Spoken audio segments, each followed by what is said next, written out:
All right, for more on this story, we want to bring in Kentucky Congressman Thomas Massie. Congressman, good to see you, and thanks so much for coming on. Several topics I want to talk, but let's talk about this one here. Dr. Fauci, the emails.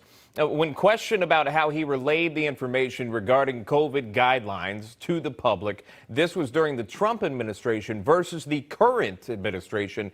Here's what he said. Take a look.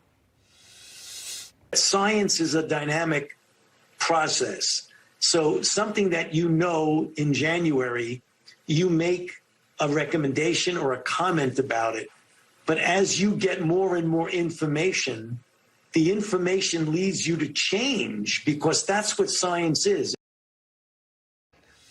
Just your reaction to that science when wearing a mask. Did something change with mask wearing? The email, even when you look at it dated, he references January. The emails, I believe, were sent in February or March, to be correct on that. Your reaction to it? Well, the politics changed, so he changed. He's a political scientist, not a scientist. And if you don't like something Fauci said, just wait, he'll contradict himself.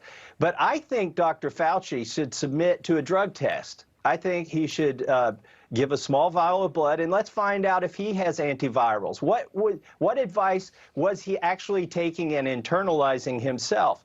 The other thing I think we need to do is we need to fire Fauci.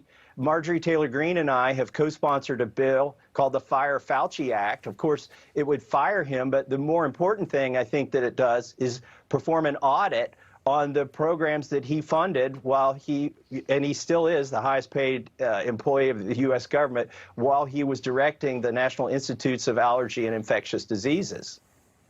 I'm curious of your thoughts on that. And you talk about the Fire Fauci Act that you and the Congresswoman are putting together, but what do you think about his new book coming out entitled Truth, in so many other words? Your thoughts on that? Well, he said don't be accusatory toward China. I think he's trying to say don't be accusatory toward Dr. Fauci. Maybe that book is his defense but of his public trial. But I would say it's more likely an attempt by a bumbling bureaucrat who's long ago abandoned science to capitalize on his fame and turn it into a fortune. One of the things that was talked about in those emails was the mask. Obviously, you brought that up. You yourself, sir, were fined $500 for refusing to wear a mask on the House floor. Tell me what the plan is now for the House. Most of the country is reopening. They're dropping the mask mandates. Now you've seen these emails, which don't look good for mask wearing. What's next on the House floor? Well, we're fighting this fight on the House floor because Nancy Pelosi is setting a predicate for all the private employers across the United States. Whatever they can get away with on the House floor, they will do to the common people.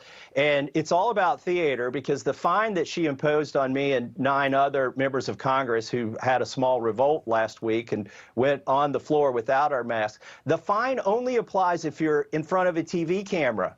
I.e., if you're in a hearing room or on the floor of the House, you can be fined $500 for the first infraction, then $2,500 after that, and they take it directly out of your paycheck.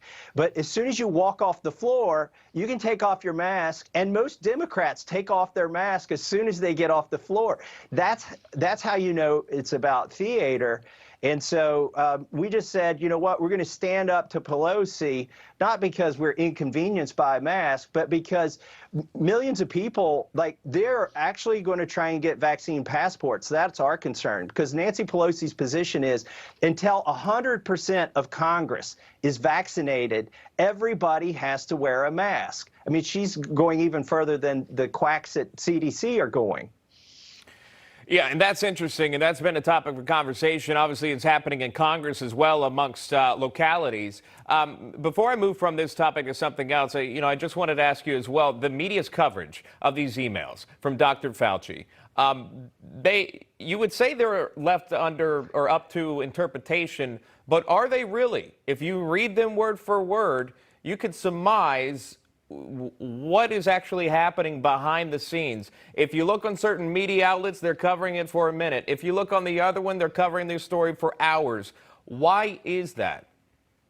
Because this is a scandal. They're covering it up. Look, it's one thing to be hypocritical, to say one thing and do another, but when you're in a position of public power and you're setting policy, de facto policy, by your statements in the media, if you're doing something else privately, that's a crime against the public. This is a crime. That's why I say that we need evidence. Let's see what medical treatments Dr. Fauci took. And by the way, hats off to Ron DeSantis. I spoke to him in December. He banned Dr. Fauci and Dr. Birx from coming to Florida and speaking to any government employee in the state of Florida. He did that last year when Trump was still president and Fauci was working for Trump. Hats off to Ron DeSantis for exposing this guy for what he is long ago.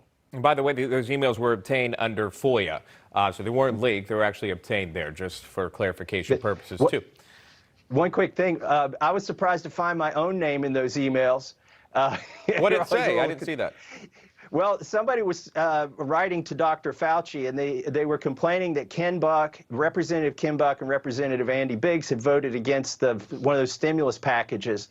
And they said, but they always vote with Congressman Massie anyway, as if I'm the low water mark or something. Well, look there. Either way, your name got mentioned in it. I wonder if you're in his book as well. You're going to have to wait to see when that comes out in November. I hope not. Yeah, good to see you, Congressman Thomas Massie. Thanks so much for coming on. Thanks for having me on.